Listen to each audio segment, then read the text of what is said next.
There's a Hasidic Yid who lives in New York, is called Rabbi Yankov, known as Rabbi Yankel. He related the most incredible story. A couple of years ago, a very close relative of his wasn't feeling well. They went to the doctor, who sent him immediately to the emergency room. He followed in his car to the hospital. A couple of long minutes later, the doctor comes out with a very grim look on his face, and he said, "I must tell you that the diagnosis is really serious, and it doesn't look very promising." Chaim Yankel broke down. He was shattered. He was broken. He goes into the parking lot, gets into his car, begins driving and driving as tears are streaming down his cheeks. His mind is focused on his relative.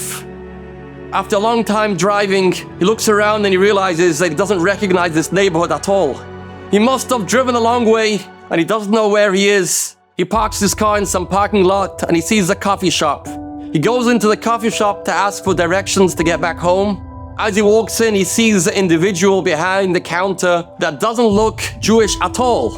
And this guy behind the counter looks at him in the face and says, "Chaim Yankel, Gott hat nicht vergessen von dir." The Eibishter did not forget about you. He was stunned and shocked. He looks at him and he says, "Do you know who I am?" He says, "Not at all." So how do you know my name? "I don't." "Have we met before?" "No." "So why are you talking to me like this?" He says, "Let me explain to you. My mother, blessed memory's mother, lived in a shtetl. In the shtetl, there was a water carrier called Chaim Yankel. And as this water carrier got older, it became very difficult for him to carry those buckets of water around town, and he used to schlep and perspirate and get tired and exhausted. And he used to say to himself, "Chaim Yankel, Gott hat nicht vergessen von dir." God did not forget about you. And that was the way he kept upbeat.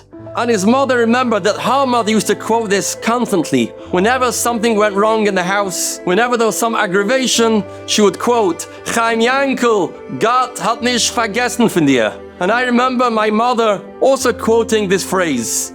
When you walked into this coffee shop, I saw that you looked Jewish, so I just blurted out this line. Chaim Yankel was overwhelmed by the Ashkacha Protis, that the Eibishter saw to it that he should park in this coffee shop to hear this message, and these words gave him a new source of inspiration. Morai v'Rabosai, what gives us the strength to say Vayimaen in those Vayimaen moments? The Ramah, in the first Sif of Shulchan Aruch, writes, "Shvisi Hashem lenegdi summit." Says the Ramah, you want to be a Yid? First and foremost, remember, wherever you are, wherever you find yourself, which street you're driving through, which marketplace you're walking through, and there's images and there's things to look at. Remember, Shvisi Hashem lenegdi summit. The Eibishter is with you, the Eibishter is in front of you. Be aware that what you're doing is being calculated, and you are going to be zeicher to tremendous schar. This is the essence of a Yid. The Eibishter is Mashkiach Bepratios, wherever we go, wherever we are. And this is a source of inspiration for all of us to remember, Chaim Yankel, Gott hat nicht vergessen von dir.